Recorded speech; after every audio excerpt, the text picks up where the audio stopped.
qualifications. Sinong gumapang kay Saldico na bumaliktad kina Marcos at Romualdez?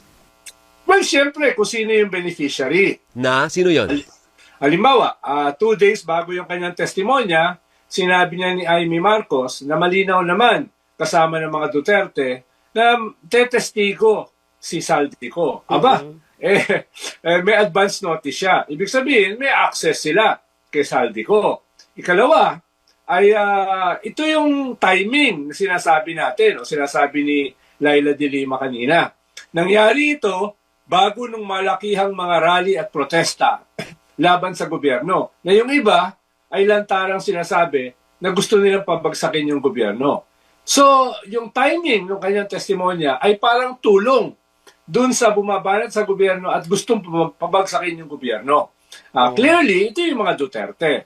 Ngayon, kung sino specifically yung kumausap sa kanya, hindi pa natin alam. Baka si Doris, alam. Ay, hindi ko pa po naisasawalat. Wala pa akong maleta. Pero kung specific po ang ating paglalantad, kung sino nga po ang direktamenteng makikinabang sa ganitong klaseng pagsisiwalat ni Saldico, sino po yan?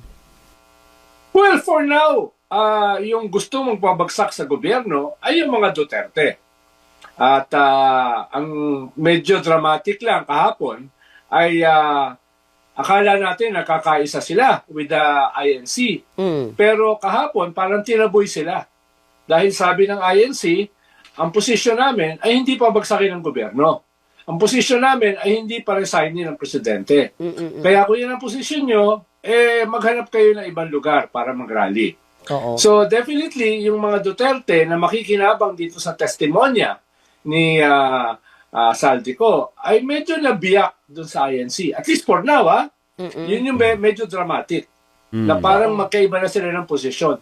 Bago mangyari itong rally, parang united sila. Itong UPI, itong Jesus is Lord, itong KOJC, itong INC.